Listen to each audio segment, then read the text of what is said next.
രാമായ രാമചന്ദ്രായ രാമഭദ്രായ വേദസേ രഘുനാഥായ നാഥായ സീതായ പതയേ നമഃ. കൂജന്തൻ രാമ രാമേതി മധുരം മധുരാക്ഷരം ആരുഹ്യ കവിതാശാഖാം വന്ദേ വാൽമീകികോകിലം. ജാനകീ ജീവനസ്മരണം ജയ ജയ രാമ രാമ. സനാതനധർമ്മ സംഹിതകളിലെ വിജ്ഞാനശകലങ്ങൾ പങ്കുവയ്ക്കാനായുള്ള ചാനലായ നാദശ്രീ ബെൽ ബട്ടൺ അമർത്തി സബ്സ്ക്രൈബ് ചെയ്യാനും ലൈക്ക് ബട്ടൺ കൂടി അമർത്തി സഹകരിക്കാനും എല്ലാവരോടും അപേക്ഷിക്കുന്നു. ചാനലിൻ്റെ നിലനിൽപ്പിന് അത് അത്യാവശ്യമായതുകൊണ്ടാണ് പറയുന്നത്. പ്രിയരെ, രാമായണ കഥ നമ്മൾ ഏതുവരേക്കാണ് എത്തിച്ചത്? ഇന്നലെ വരേക്കും ഈ സഗരൻ്റെ മക്കൾ അച്ഛൻ്റെ കുതിര മോഷ്ടിക്കപ്പെട്ടതിനെ അന്വേഷിച്ചു പോയി എന്ന് പറഞ്ഞു. ഇന്ദ്രനാണ് അപഹരിച്ചത്.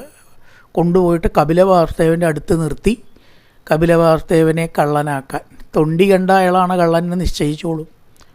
അങ്ങനെ അനവധി ഭൂമി കുഴിച്ച് കുഴിച്ച് കുഴിച്ച് കുഴിച്ച് ഭൂമിയെ ദ്രോഹിച്ചു. ശരിക്കും വലിയ ദ്രോഹമാണത്. അനവധി ഉരകങ്ങൾ, അനവധി രാക്ഷസന്മാർ, അനവധി അസുരന്മാർ ഇവരൊക്കെ സങ്കടം പറഞ്ഞപ്പോൾ ബ്രഹ്മാവ് അവരെ ആശ്വസിപ്പിച്ചു. ഈ ധിക്കാരികളായ 60,000 പുത്രന്മാർ ഉടനെ തന്നെ അധികം താമസിയാതെ കപിലവാസുദേവൻ്റെ കോപാഗ്നിയിൽ ദഹിക്കും. അന്ന് നിങ്ങളുടെയൊക്കെ ഉപദ്രവം തീരുകയും ചെയ്യും. പിന്നെ അവന് കുഴിക്കേണ്ടി വരില്ല എന്ന് പറഞ്ഞു. കാരണം ഈ വരാൻ പോണത് മുമ്പ് കൂട്ടി കാണാനുള്ള കഴിവ് സിദ്ധന്മാർക്കുണ്ടാവും, ഈശ്വരന്മാർക്കുണ്ടാവും. അങ്ങനെ അവരൊക്കെ സമാധാനിച്ച് 30 കോടി ദേവകളെന്ന് ഇന്നലെ പറഞ്ഞല്ലോ. അവരാണ് ആക്ഷേപം പറഞ്ഞത്, ഞങ്ങൾക്കൊന്നും ഇരിക്കപ്പുറതില്ല ബ്രഹ്മദേവ. ഇവരുടെ കുഴിക്കൽ കാരണം ഭൂമി കുഴിക്കുകയാണ് അവർക്ക്. ഈ കുഴിക്കണവരൊക്കെ ഒന്നും ഉണ്ടാട്ടോ എല്ലാവിധ ധാതുക്കളും ഭൂമിയിൽ നിന്ന് ഇങ്ങനെ കുഴിച്ച് കുഴിച്ച് ഊറ്റിയെടുത്തിട്ട് ഒന്നും അതിൽ ഭാവി തലമുറയ്ക്ക് അവശേഷിപ്പിക്കാത്തവർ ഖനികളെ കൊണ്ടേ ഭാവി തലമുറയ്ക്ക് കുറച്ച് വെക്കണം. ഈ ഭൂമി നമുക്ക് മാത്രം പോരാ, ഇനി വരാൻ പോണവർക്ക് വേണ്ടേ, അതിനെയും കൂടി കാണിച്ചതാണെന്നൊക്കെ വേണമെങ്കിൽ നമുക്ക് വ്യാഖ്യാനിക്കാം. എന്തായാലും കപിലവാസുദേവൻ്റെ അടുത്തേക്കാണ്ട് എത്തി. കള്ളൻ എന്ന് കപിലവാസുദേവനെ ആക്ഷേപിക്കേണ്ടി മുഴുവൻ പറയേണ്ടി വന്നില്ല. കുറേ ഭസ്മായിട്ടാണ് മാറുകയാണ് എന്ത് കപിലവാസുദേവൻ. ഈ 60,000 പുത്രന്മാർ, സഗരൻ്റെ 60,000 പുത്രന്മാർ. അങ്ങനെ അസമഞ്ജസനെ നാട് കടത്തി എന്ന് പറഞ്ഞു, വേണ്ടാത്തൊക്കെ കാണിച്ചിട്ട്. അവൻ അദ്ദേഹത്തിൻ്റെ പുത്രനായിരിക്കുന്ന അംശുമാനെ അയച്ചു. അംശുമാൻ അയച്ചപ്പോഴാണ് 60,000 പുത്രന്മാർ മരിച്ചതായിട്ട് കാണപ്പെട്ടു. അവർക്ക് ഗതിയില്ല, കാരണം ഭസ്മം ഒഴുക്കാൻ അവിടെ എവിടെയും വെള്ളമില്ല. അപ്പോൾ ബ്രഹ്മാവ് പറഞ്ഞു, നീ തൽക്കാലം ഒരു കാര്യം ചെയ്യുക, ഗതിയിട്ടലവിടെ നിൽക്കട്ടെ. ജീവിക്കുന്നവർക്ക് ആദ്യം ഗതി വേണ്ട, എന്നിട്ട് വേണമല്ലോ മരിച്ചവർക്ക് ഗതി കിട്ടാൻ. ഈ കുതിരയെ നീ ഒന്ന് കൊണ്ടുപോയി കൊടുക്കുക. അപ്പം കപിലവാസുദേവൻ്റെ കോപാഗ്നിയിൽ ദഹിച്ചു. ഈ 60,000 പുത്രന്മാർ നശിച്ചു. കുതിര അവിടെ അങ്ങനെ നിൽക്കുന്നുണ്ട്, ഒന്നും അറിഞ്ഞിട്ടില്ലോ കുതിര. അതുകൊണ്ട് ആ കുതിരയെ കൊണ്ടുപോയി ഈ അംശുമാൻ എന്ന് പറയുന്ന പുത്രൻ, സമഞ്ജസൻ്റെ പുത്രൻ അംശുമാൻ. ആ അംശുമാൻ ഈ കുതിരയെ കൊണ്ടുവന്ന് അച്ഛന് കൊടുത്തു. യജ്ഞം മുഴുവനാക്കി. പക്ഷേ ഒരു പ്രശ്നം അവിടെ ബാക്കിയുണ്ട്. ഈ 60,000 പൂർവീകന്മാർ എങ്ങനെയാണ് ഇവർക്കൊക്കെ ഗതി ഉദകക്രിയകളും ചെയ്യുക? അതിനൊരു മാർഗം കണ്ടെത്തണം എന്നും പറഞ്ഞിട്ടാണ് കുറേ പരിശ്രമിച്ചു. അങ്ങനെ സാധിക്കാതെ സഗരൻ ദിവംഗതനായി. സഗരനത് സാധിച്ചില്ല. അപ്പോൾ സഗരനും ഗതി കിട്ടിയില്ല, പൂർവികന്മാർക്കും ഗതി കിട്ടിയില്ല. ഇതെല്ലാതും കൂടി അംശുമാനും വല്ലാത്ത ദുഃഖമായി. തൻ്റെ അച്ഛന് ഗതിയില്ല. അച്ഛൻ്റെ മക്കളെന്ന് പറഞ്ഞാൽ ഇവരുടെ സഹോദരന്മാരായിട്ട് വരും. ഈ 60,000 ആൾക്കാർ അംശുമാൻ്റെ സഹോദരന്മാരാണ്. അവർക്ക് ഗതിയില്ല. ഈശ്വര, എവിടെങ്ങനെയാണ് ഉദകക്രിയ ചെയ്യുക എന്ന് വിഷമിച്ചതായിട്ട് സമയത്താണ് അംശുമാൻ്റെ പുത്രൻ ദിലീപൻ എന്ന് പറഞ്ഞിട്ടൊരു പുത്രനാണ് അംശുമാനുള്ളത്. അദ്ദേഹം ഹിമവൽ പാർശ്വങ്ങളിൽ 32ഓളം വർഷം തപസ് ചെയ്തു. ആയിരക്കണക്കിന് വർഷങ്ങളെന്നൊക്കെ ഇങ്ങനെ പറയും. ഈ തപസ്സൊക്കെ ചെയ്തിട്ട് ഗംഗയെ കൊണ്ടുവരണം. അതുമാത്രമാണ് ഈ സഗരനും സഗരൻ്റെ മക്കൾക്കും മോക്ഷം കിട്ടാനുള്ള ഏക മാർഗം. 60,000 മക്കളുണ്ട്. അതുപോലെ തന്നെ അംശുമാൻ്റെ അച്ഛനായിരിക്കുന്ന മറ്റേ ഇതുണ്ടല്ലോ, അയാളുടെ പേര് അസമഞ്ജസൻ. ഇവർക്കൊക്കെ ഗതി കിട്ടണം.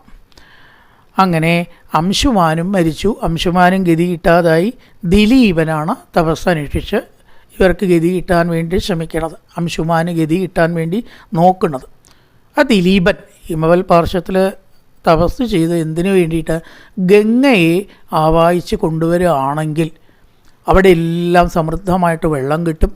ഈ പൂർവികന്മാർ അംശുമാൻ അടക്കമുള്ളവരുടെ ചിതാഭസ്മം അതിൽ ഒഴുക്കിയാൽ പൂർവികന്മാരുടെ പിതൃദോഷം തീരും എന്നും പറഞ്ഞു.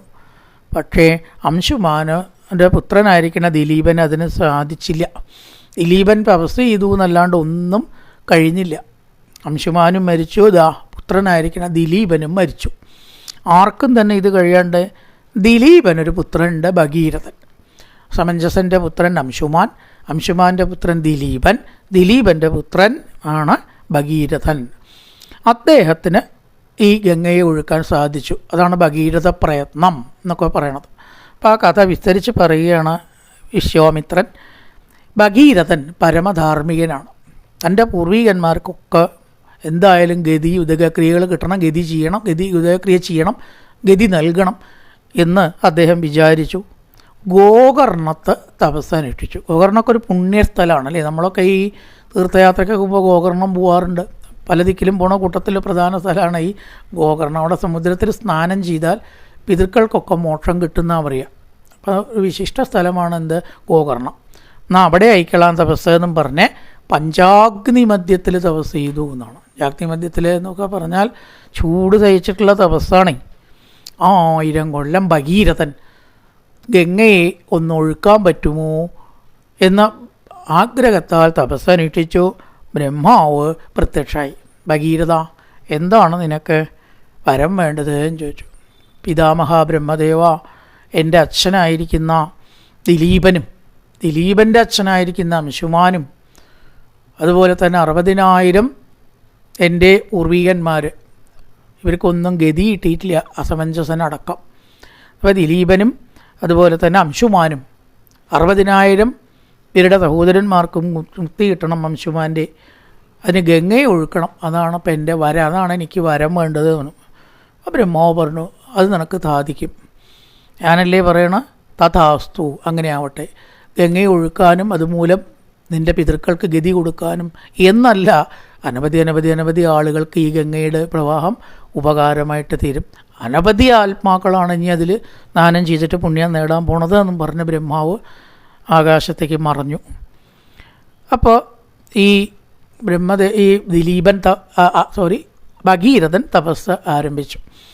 ഭഗീരഥൻ ഉഗ്രമായിട്ടുള്ള തപസ് ഇങ്ങനെ അനുഷ്ഠിച്ചതായിട്ടുള്ള സമയത്ത് ഗംഗ ഒരുവിധം പ്രത്യക്ഷമായിട്ട് ചോദിച്ചു, എന്താ ഇപ്പോൾ നിനക്ക് വേണ്ടത്? അതോ നീ ഭവതി ഒന്ന് ഒഴുകണം, എന്നാൽ മാത്രമേ എൻ്റെ പൂർവികന്മാർക്ക് ചിതാഭസ്മം ഗംഗയിൽ ഒഴുക്കി, അതായത് ഭവതിയിൽ ഒഴുക്കിയിട്ട് മുക്തി കിട്ടുള്ളൂ എന്ന് പറഞ്ഞു.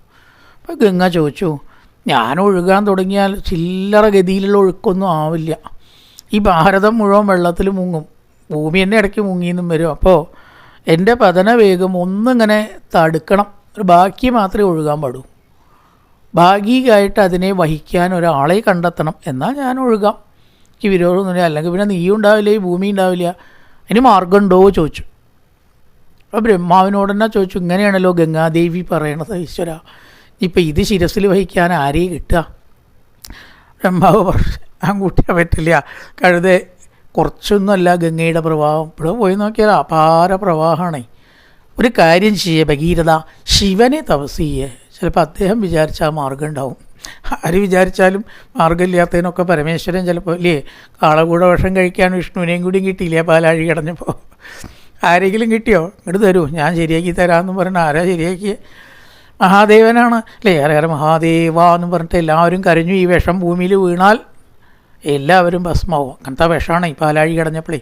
അപ്പം അതേപോലെ ആ മഹാദേവനോടൊന്ന് സമീപിച്ച് നോക്കൂ ഭഗീരഥ എന്നായി ബ്രഹ്മാവ്. അപ്പോൾ ഭഗീരഥൻ വീട്ടില്ല. ഭഗീരഥൻ പോയിട്ട് ശിവനെയാണ് തപസ് ചെയ്തു. വീണ്ടും തപസ്, ഗംഗയെ തപസ് ചെയ്തിട്ട് പതനവേഗം വേണമെന്ന് പറഞ്ഞു. ആ തപസ് വെറുതെ ആയി മുഴുവനായില്ല. ഇതാ ശിവനെ തപസ് ചെയ്തു. ശിവായ ഗംഭീര തപസ്സാണ്.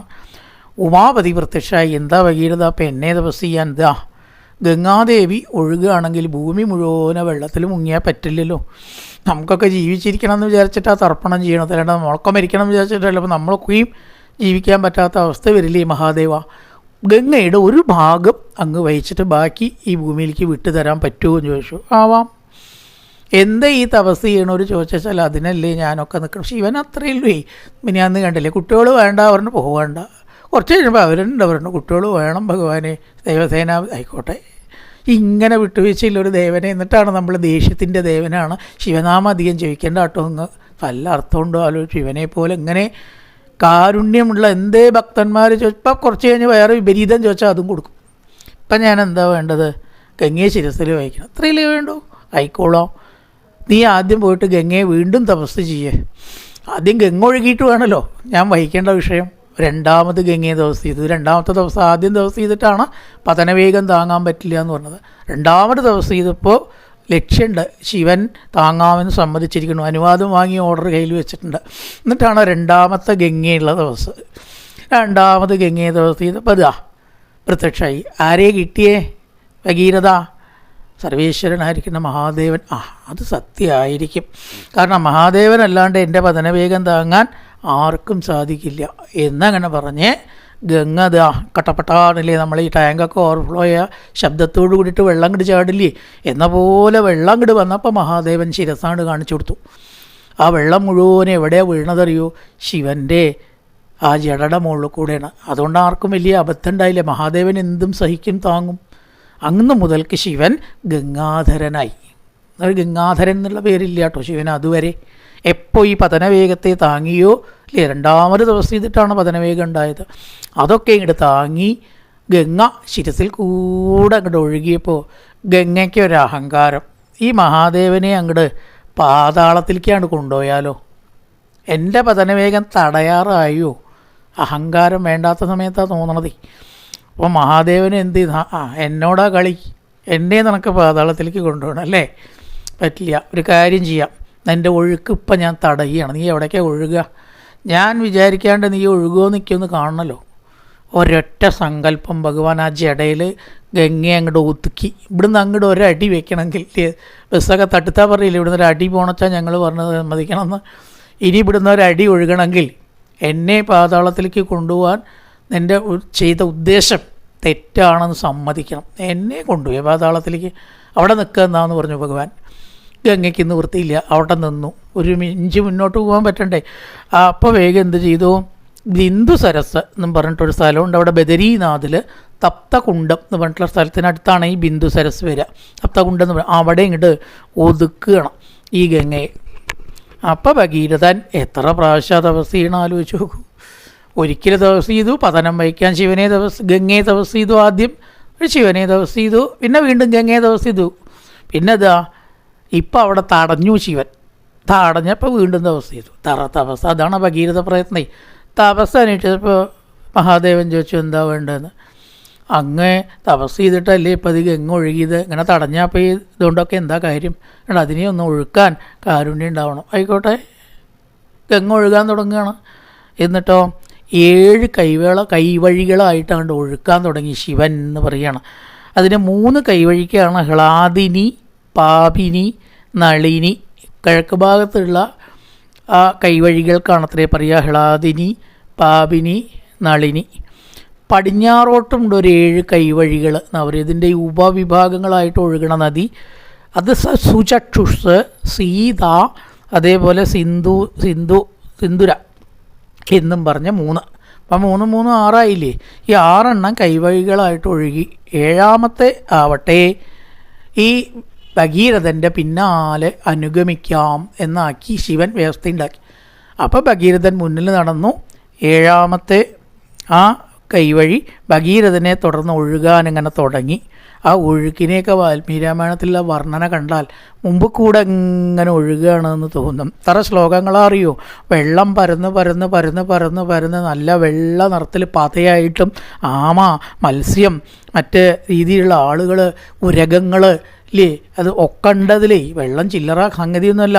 ഒക്കെ ആയിട്ട് പരന്നിങ്ങനെ ഒഴുകുമ്പോൾ ദേവർഷിമാർ, ഗന്ധർവന്മാർ ഇവരൊക്കെ നോക്കി നിന്നു എന്നാണ്. അത്ഭുത കാഴ്ചയും അല്ലാതെ പ്രളയമൊക്കെ വന്നാൽ നമ്മൾ നോക്കി നിൽക്കാറുണ്ട് അല്ലേ. ഇപ്പോൾ ഒക്കെ മൊബൈലും കൊണ്ട് പോയിട്ട് സെൽഫി എടുക്കലൊക്കെ ഉണ്ട് അല്ലേ. വെള്ളം ഇങ്ങനെ കണ്ടമാനം ഒഴുകണത് കാണാൻ വിമാനത്തിൽ ദേവന്മാരും ഗന്ധർവന്മാരും വന്ന് എന്തൊരു കാഴ്ചയാണിത്.